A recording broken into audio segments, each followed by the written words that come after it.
फिर वो माया के मलिन आचरणों में उतर जाता है। वो संत द्रोह, भगवत द्रोह उसके हृदय में अपना स्थान बना लेता है। फिर जन्म जन्मांतर, युग युगांतर कब अवसर आएगा भगवत मार्ग में चलने का। विपक्ष बहुत जोरदार है, आप क्या समझते हो? आप भगवान के अंश हो, ये भूल चुके हो, लेकिन वो नहीं भूली, वो भगवान की शक्ति है। तो इसमें आपको टिकना होगा, इसमें आपको परीक्षा देनी होगी। जितना पढ़ाया जाता है उतनी ही परीक्षा होती है, उसके आगे नहीं होती, ध्यान रखना। उतने पे तो आपको सफल होना पड़ेगा। नहीं सफल होगे तो फिर पढ़ाई कीजिए, फिर प्रश्न आएगा। जब आपको परमार्थ पद में, परम पद में आरूढ़ होना है तो आपको ये निर्णय करना ही पड़ेगा। जब आप ये बात नहीं समझते हैं तो आप विचलित हो जाते हैं। अब हमारी तो अश्रद्धा हो रही है, हमारा काम नहीं बन रहा, तुम नहीं समझते हो। एक साथ सब काम बन जाएंगे, एक सेकंड में बन जाएंगे, बस तुम धैर्य रखो। जब तक तुम्हारे पाप नष्ट नहीं होते तब तक तुम धैर्य रखो, फिर आगे का रास्ता तुम खुद भाग पड़ोगे प्रभु की तरफ। अभी ये पाप तुम्हारे अंदर संशय, विपरीत भावना, ये सब पैदा कर रहे हैं। तुम धैर्य पूर्वक चलो, खूब सत्संग सुनो, नाम जप करो, फिर आप देखना ये नाम, ये धाम, ये रूप, ये लीला कैसे परमानंद की बाढ़ आपके हृदय में लाती है।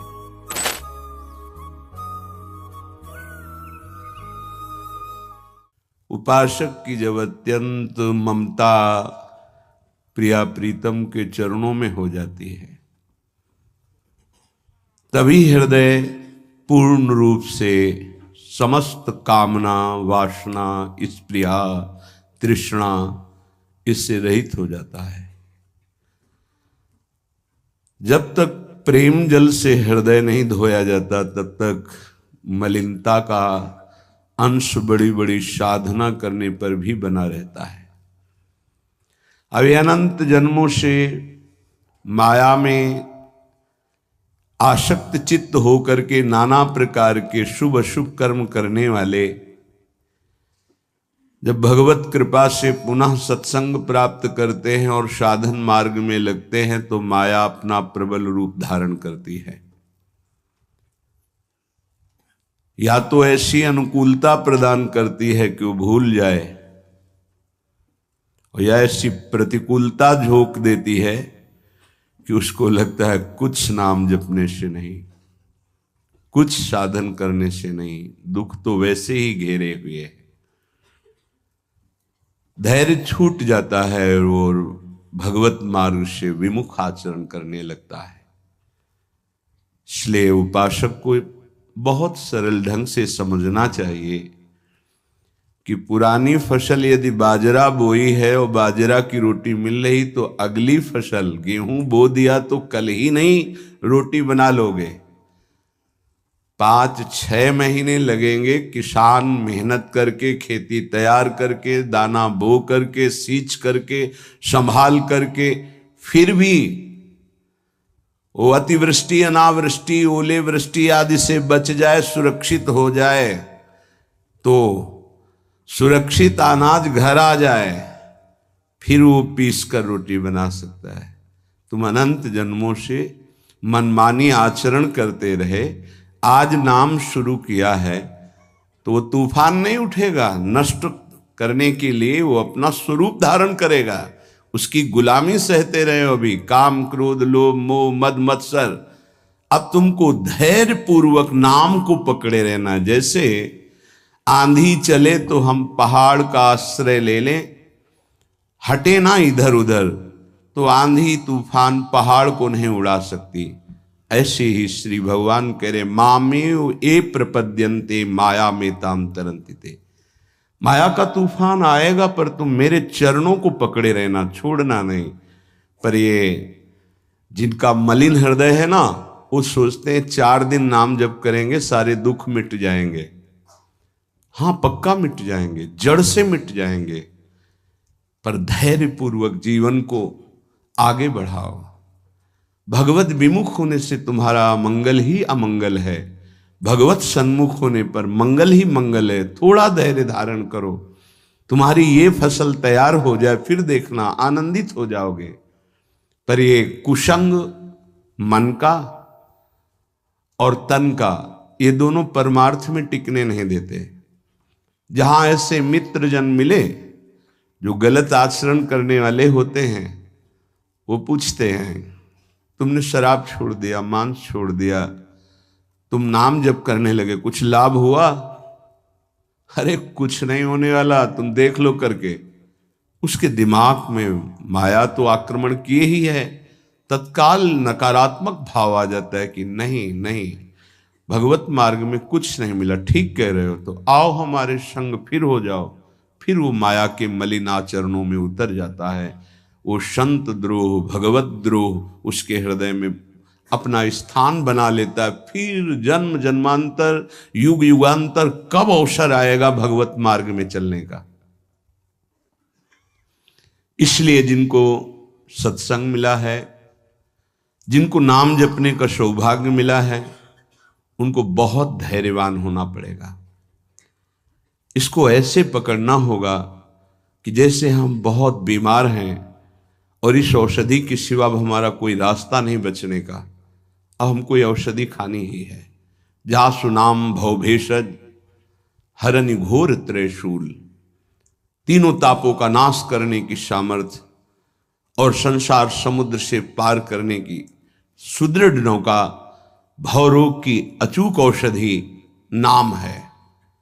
हमारा भाव बने न बने, भाव बिगड़ जाए, कोई बात नहीं, तुम नाम मत छोड़ना, हमारी प्रार्थना मानना, नहीं तो ये तूफान माया का आपको उड़ा ले जाएगा, परमार्थ में नहीं खड़ा होने देगा।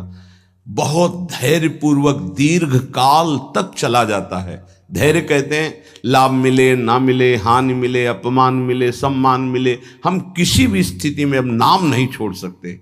वो जीत जाएगा माया से। विपक्ष बहुत जोरदार है, आप क्या समझते हो? आप भगवान के अंश हो, ये भूल चुके हो, लेकिन वो नहीं भूली, वो भगवान की शक्ति है। भगवान कह रहे हैं मम माया दुरत्य, मम माया, मम मेरी है। जैसे ममैवांशो आपको बोला तो विपक्ष को भी बोला मम माया। अब आपको सावधान करने के लिए भगवान ही संत, गुरुदेव, शास्त्र इस रूप में संबोधन करते हैं। तो अगर आप इनकी बात मान जाओगे तो माया भगवती कृपा करेंगी और अपना प्रभाव समेट लेंगी, और यदि आप इनकी अवहेलना उल्लंघन करोगे तो फिर उनके प्रभाव से बड़े बड़े ज्ञानी परास्त हो गए हैं। जो माया बहुबार नचावा, जास चरित लख नहीं पावा, ऐसी विचित्र है, बहुत बहुत विचित्र। जो ज्ञानिन कर चिता परई, बरियाई विमोह बस करई, ऐसी प्रचंड माया है। इसलिए जिनके कानों में आवाज पहुंच रही हो, हमारी प्रार्थना है, बहुत जन्मों से भटक रहे हैं, ये दुख सुख के प्रलोभन और भय में आकर के नाम न छोड़ दीजिए। ऐसा भी हो सकता है कि नाम जपना शुरू करें, आपकी नौकरी लग जाए, आपका काम बन जाए, आपकी अनुकूलता बढ़ जाए। ये नाम का फल नहीं है, ध्यान रखना, ये नाम का फल नहीं है। हम स्पष्ट आपको कह रहे हैं कि जब से आपने नाम जपना शुरू किया आपका सब मंगल होने लगा, ये नहीं है। ये आपके पुण्यों का है, पूर्व पुण्यों का है। ये नाम आपको सामर्थ्य देखा, दुख और सुख दोनों सहकर परमानंद की प्राप्ति, ये विषयानंद नाम के फल से नहीं।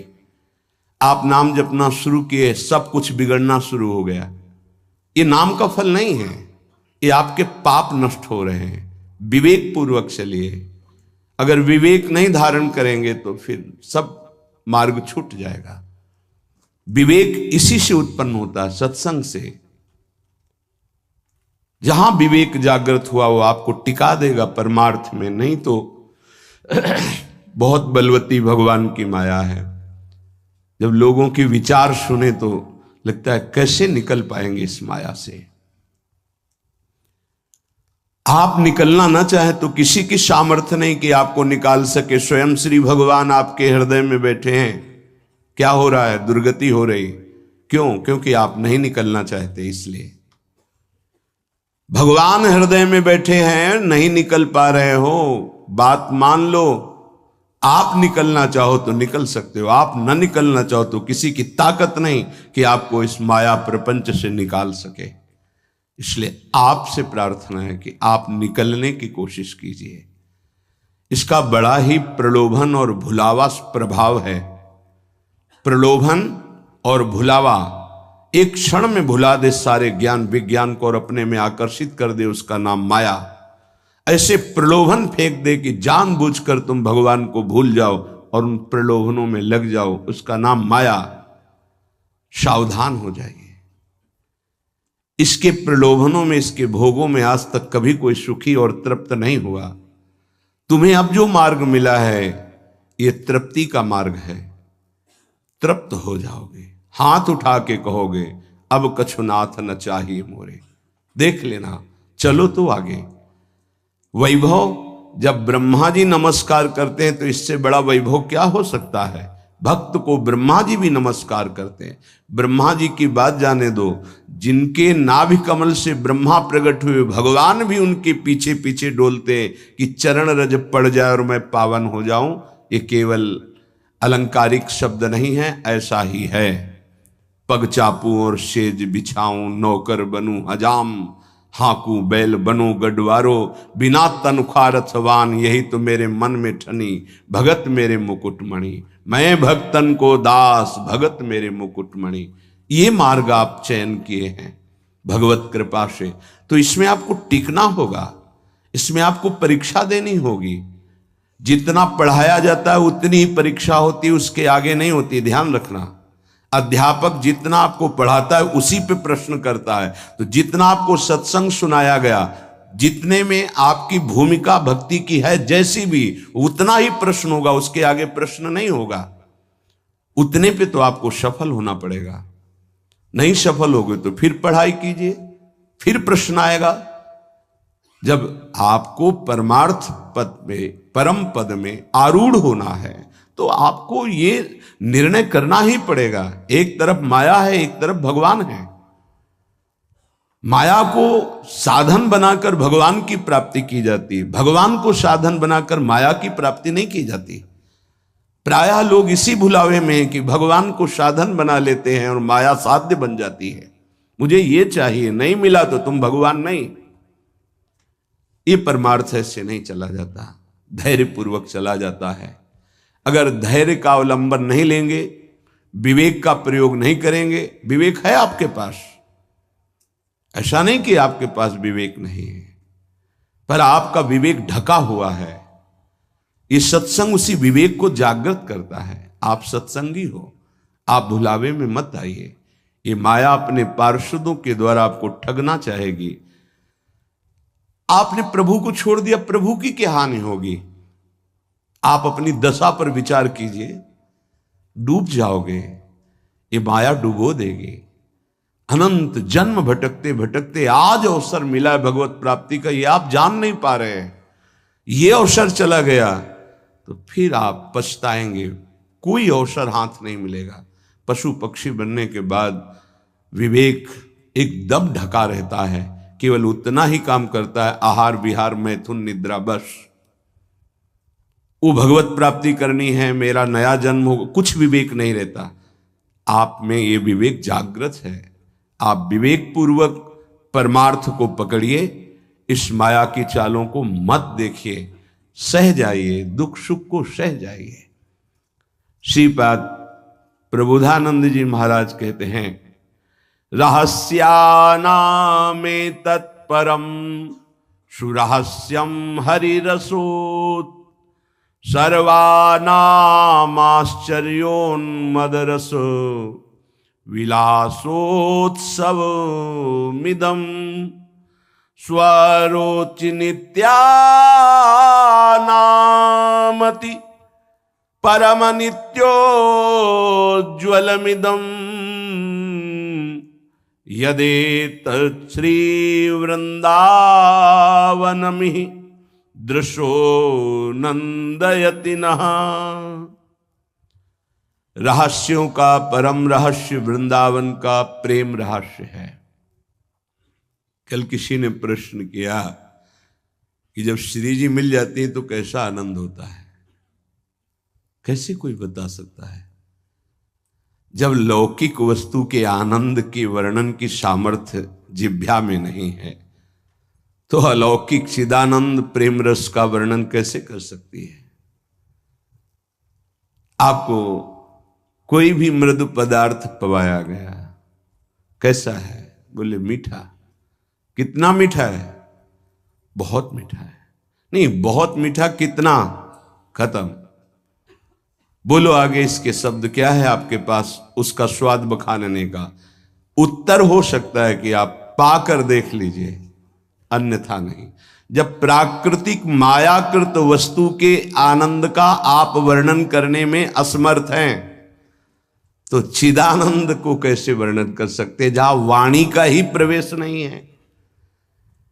रास्यानामेतत्, जितने आनंद के रहस्य हैं, बहुत सी साधनाओं में आनंद है। परम सुरहस्यम हरिरसोत, ये परम रहस्यमय वृंदावन का प्रेम रस है। देख देख फूल भई। आह, जब अत्यंत आसक्ति ममता प्रिया प्रीतम से हो जाती है, उनका नाम जप करते हुए, लीला गायन करते हुए, रसिकों की कृपा प्रसाद से जब ऐसी ममता हो जाती, मेरी श्यामा जो, मेरे लाल जो, तब जाकर के हृदय में ये फूल भई। वो मुस्कुरा रहे, वन विहार कर रहे, वो झूल रहे, नौका विहार कर रहे, खेल रहे, उपासक का हृदय परमानंद की बाढ़ में आ रहा है। बड़ा ये रहस्यमय आनंद है। देखो, अपने बच्चे को जब खेलते हुए मां देखती है तो उसके हृदय में जो होता है वो कोई दूसरी माता अनुमान भी नहीं लगा सकती है। नवीन बधू और उसका बेटा दोनों एक कांत कमरे में बैठे हास प्रयास कर रहे हैं और वो कहीं से देख पाई मां तो उसके हृदय में क्या होगा? एक अद्भुत आनंद। और वो मनाएगी, हे विधाता, आपने मेरी मनोकामना पूर्ण कर दी। मेरे बेटा बहू जैसे हंस रहे, खेल रहे, सदैव ऐसे आनंदित रहे। ऐसे बेटे को खेलते देखकर उसको आनंद हो रहा है। छोटी सी मायाकृत ममता में उसका हृदय आशीष देता है, आशीर्वाद देता है। और महाचिदानंद भाव को प्राप्त रसिक जन जब आनंद समुद्र प्रभु और आनंद समुद्र का सार सांद्रानंद घन प्रेम मूर्ति किशोरी, जब इनको देखते, जो भगवान शंकर के ध्यान में आ जाए तो उन्माद अवस्था को प्राप्त हो जाते हैं। वो प्रभु और वो प्रिया जो सामने खेल रहे, उस उपासक के आनंद का कैसे कोई वर्णन करे? उसके हृदय में असीम रहस्यमय प्रेम प्रकाशित होता है। रहस्यानामेतत्, जितने रहस्यमय आनंद है उन सब आनंदों का परम सुरहस्यम, परम रहस्यमय जो प्रेमानंद है वो वृंदावन प्रदान करता है। हरि रसोत, अभी किसी संग के प्रभाव से थोड़ा आनंद स्फुरित होता है। जैसे सत्संग सुन रहे, कोई भावात्मक बात आई, आपको आनंद, ये स्रोत नहीं है, ये संग का प्रभाव है कुछ क्षण के लिए। जैसे कोई कहते हैं जब मैं वृंदावन आता हूं तो हमारा मन भक्ति में रम जाता है, पर जब यहां से जाता हूं तो कुछ ही समय बाद वो बात नहीं रहती है। क्यों? क्योंकि यहां का प्रभाव है, यहां भक्ति नृत्य कर रही है और यहां साधु मंडली में आप बैठ करके भगवत चर्चा सुनते हैं, आपके तत्काल पाप नष्ट हो रहे हैं। दरस परस अघनाश, आप दर्शन कर रहे हैं। आप सामूहिक रूप से बैठे हैं, इस सभा में आप ही नहीं बैठे हैं, इस सभा में प्रभु भी बैठे हैं। मद्भक्ता यत्र गायन्ति तत्र तिष्ठामि नारदा, जहां मेरे भक्त मेरा गायन, यहां अखंड भगवान नाम कीर्तन वाणी का गायन, भगवत चर्चा होती है, तो आपके हृदय में भक्ति का रंग तो बढ़ेगा ही, पर स्थायी तभी हो सकता है जब आप उस रंग को सुरक्षित रखें, माया के रंग का प्रवेश ना पड़ पावे, तब इसीलिए कहा जाता है आप निरंतर नाम जप करें तो नाम पाहरू दिवस निशि, रात दिन नाम का पहरा लग जाएगा तो माया प्रवेश ही नहीं करेगी। बात यह है आपके अंदर जो धरोहर जागृत हुई, आपके अंदर थी, उसे जागृत की गई है सत्संग के द्वारा। अब आप मलिन ना होने पावे, पर्दा ना पड़ने पावे उस पर, उसके लिए पहरेदार रखना होगा कि अंदर माया प्रवेश ना करे। वो पहरेदार है नाम। नाम पाहरू दिवस निशि, रात दिन पहरा नाम का है। और ध्यान तुम्हार कपाट, प्रभु का ध्यान कर रहे हैं तो मानो दरवाजा बंद है, माया प्रवेश नहीं कर सकती। राधा वल्लभ लाल को हृदय ध्यान मुख नाम, तो माया प्रवेश ही नहीं कर सकती। अब आप चिंतन के लिए दरवाजा खुला रखे हैं, इंद्रियों के द्वार, खूब माया का चिंतन स्वतंत्र रूप से कर रहे हैं, नाम को भूले हुए तो दुर्दशा तो हो ही जाएगी। परम आनंद की तरफ बढ़ने के लिए दरवाजा बंद करो इंद्रियों के और नाम का पहरा बैठा दो। देखते हैं माया कैसे प्रवेश करती है।